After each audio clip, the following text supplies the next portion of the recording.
A nossa história está escrita na Bíblia, no livro de 1 Reis, capítulos 17 e 18. Depois você pode ler essa história novamente e ver as lindas lições que você pode tirar deste livro da Bíblia.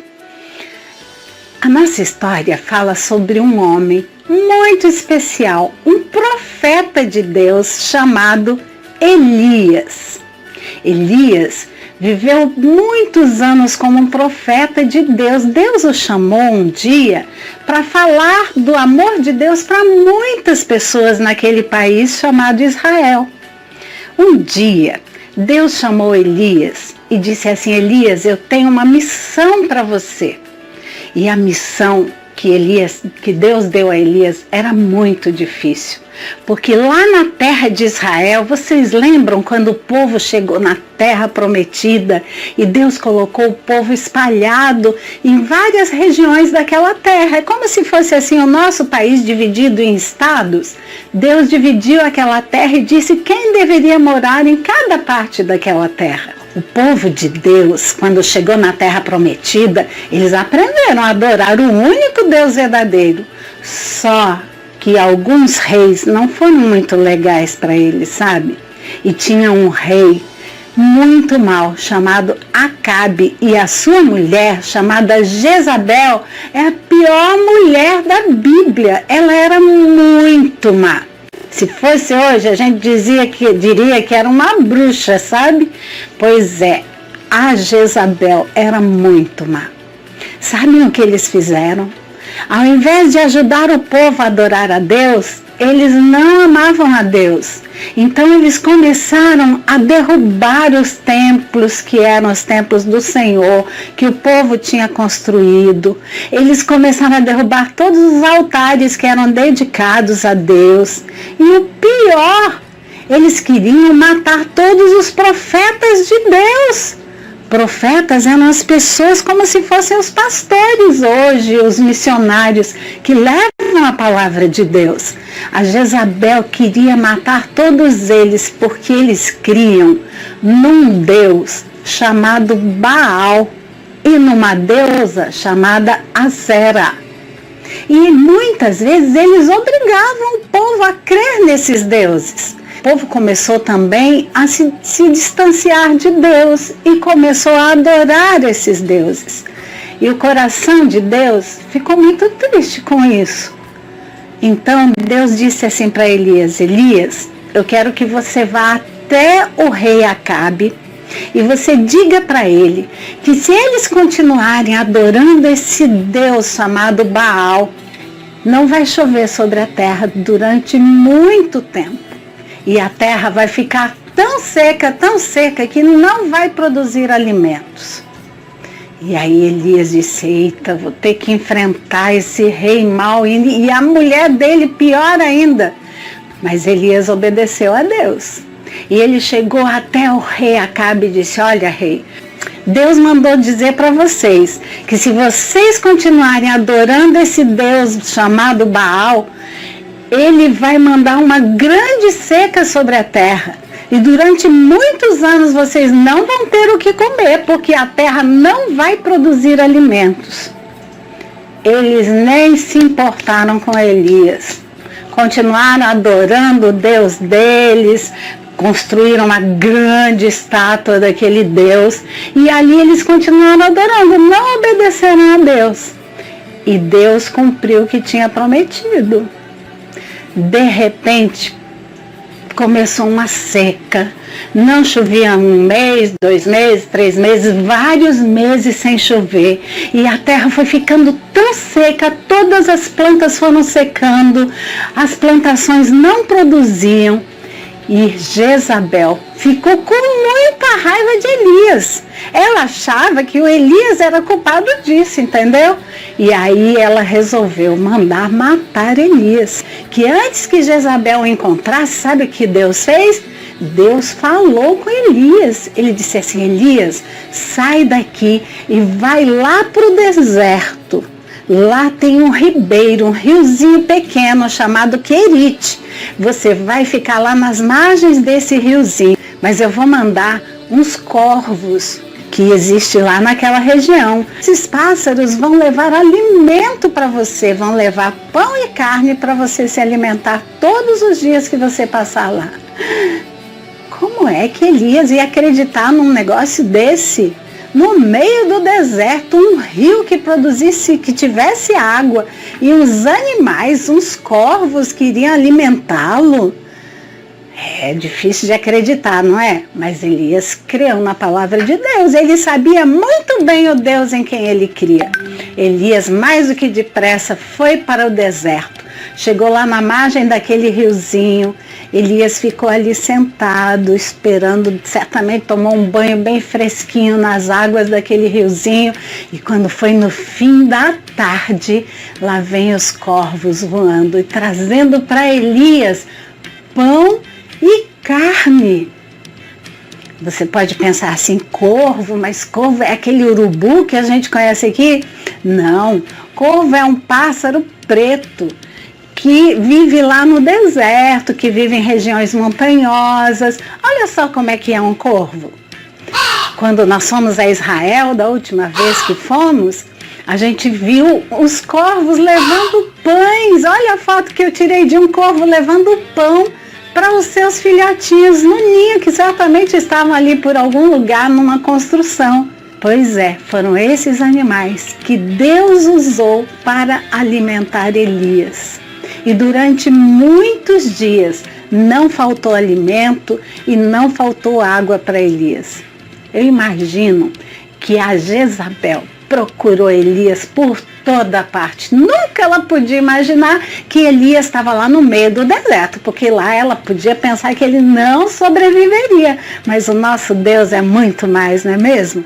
Deus prometeu e ele cumpriu o que tinha prometido para Elias.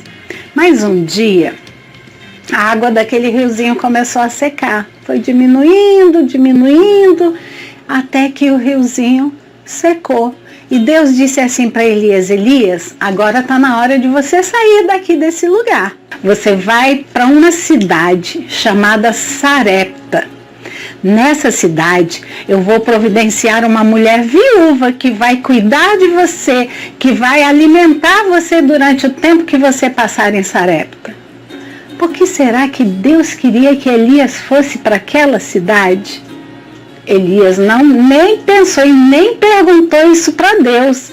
Elias simplesmente obedeceu a Deus. Ora, como é que podia uma viúva alimentar Elias? Vocês se lembram quando eu falei sobre viúvas? Viúva é uma mulher cujo marido morreu. E elas, naquele tempo de Elias, elas não tinham sustento, elas não tinham salário, não tinham dinheiro, não podiam trabalhar. Como é que uma mulher viúva ia poder alimentar e cuidar de Elias durante o tempo que ele estivesse ali? Pois bem, Elias obedeceu a Deus. E quando ele foi chegando na cidade de Sarepta, na estrada, na entrada da cidade, olha só o que ele viu. A viúva que Deus tinha dito estava ali na margem, na beirada daquela estrada, no deserto, pegando lenha. A lenha era para acender o fogo na sua casa, para ela fazer um alimento para ela e seu filho. Quando Elias encontrou aquela mulher, ele pediu para ela um pouco de água.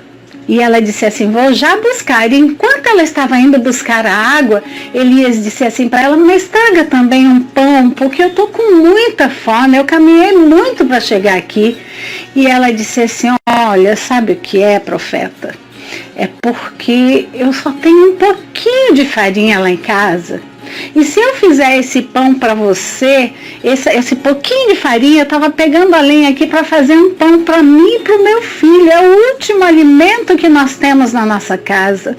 E eu pensei assim, que eu ia fazer esse pão, a gente ia comer e depois nós íamos esperar morrer, porque a gente não tem mais nada de alimento na nossa casa, está tudo vazio. E aí Elias disse assim para ela: mulher, faça o pão e traga o pão. E eu tenho certeza que nunca mais vai faltar alimento na sua casa. Porque olha só o que a palavra de Deus fala sobre isso. Nunca vi o justo desamparado e nem a sua descendência a mendigar o pão. Salmos 37, 25. E Elias disse para aquela mulher: fique tranquila, não vai faltar farinha na sua casa e não vai faltar azeite. E foi o que aconteceu.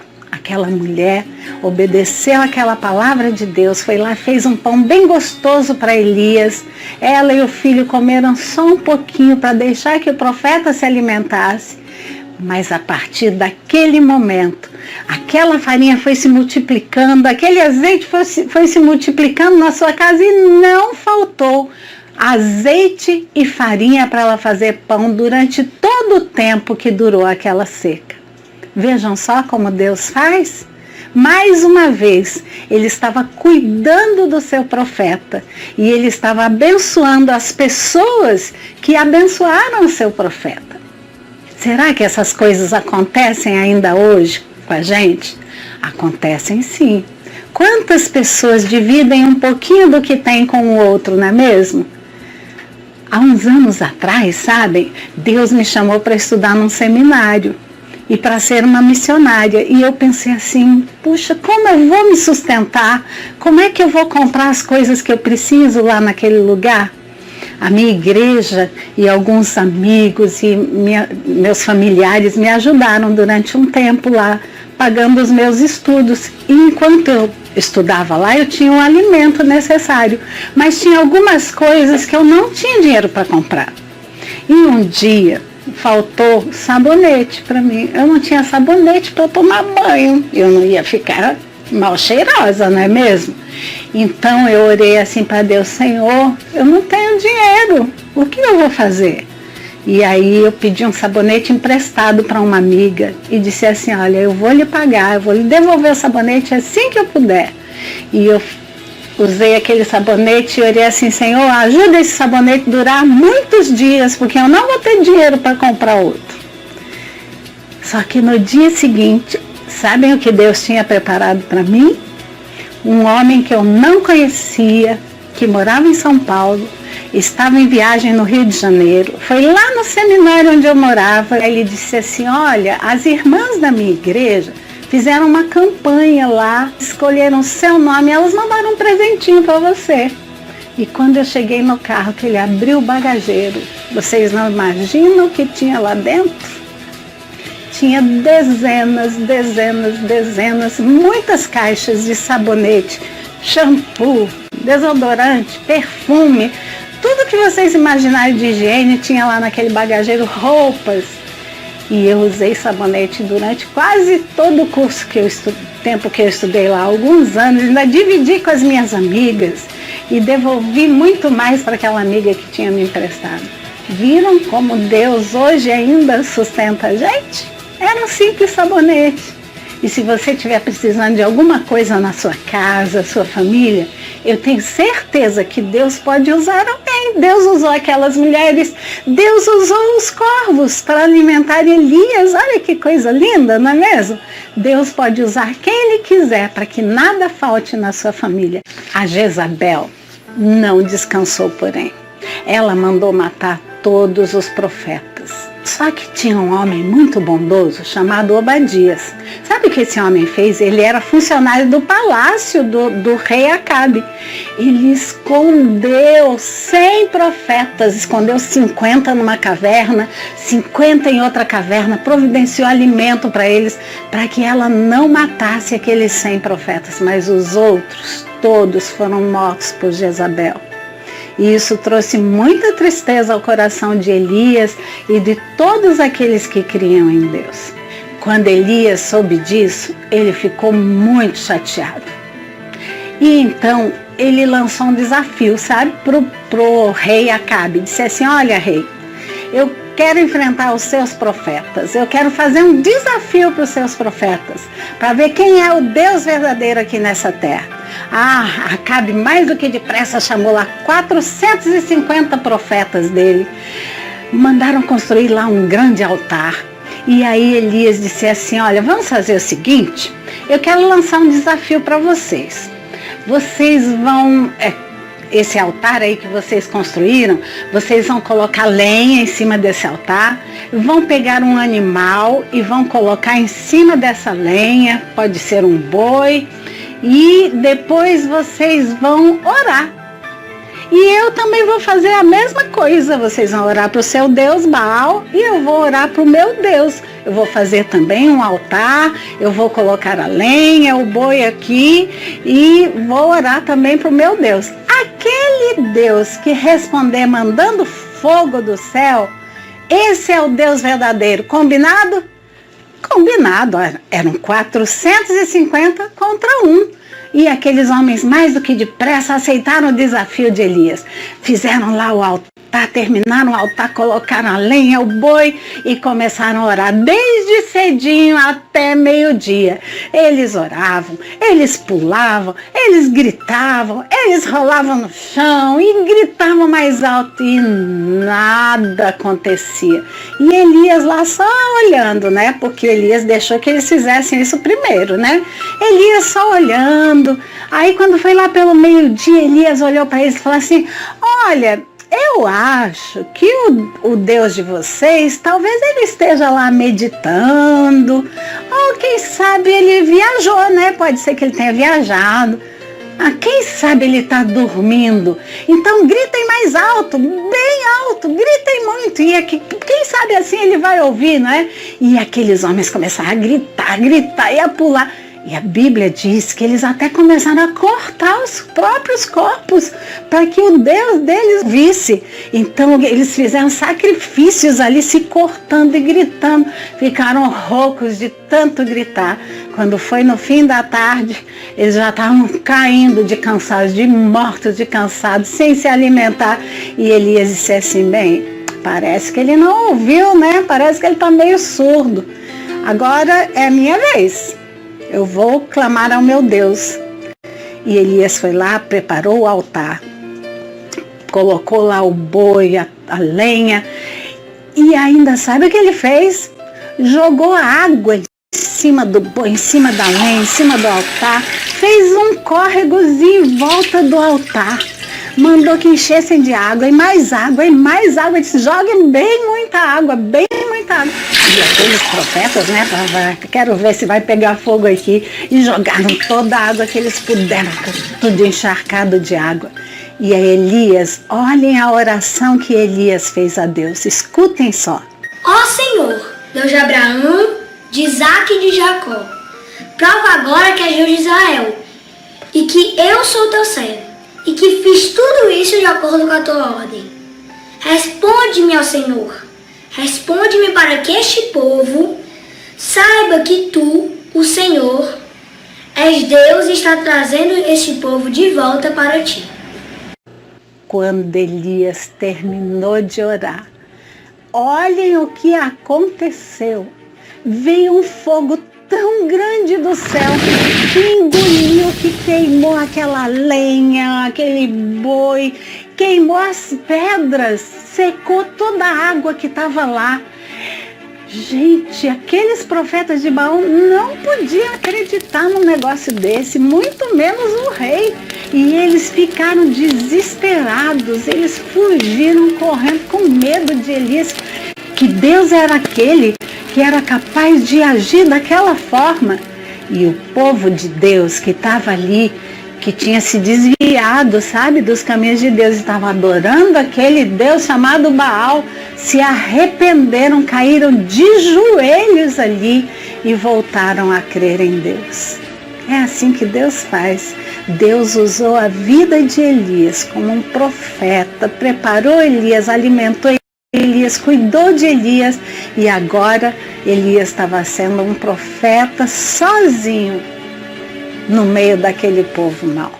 E assim também como Deus usou Elias, o meu desejo é que Ele use a sua vida para ajudar aqueles que estão ao seu redor, para repartir um pouco daquilo que você tem, e que você seja sempre um profeta de Deus, falando para as pessoas as verdades da palavra de Deus, que você seja um missionáriozinho, assim como Elias era, que aí no seu lugar, na sua casa, para os seus vizinhos, na sua família, você seja um missionário de Deus.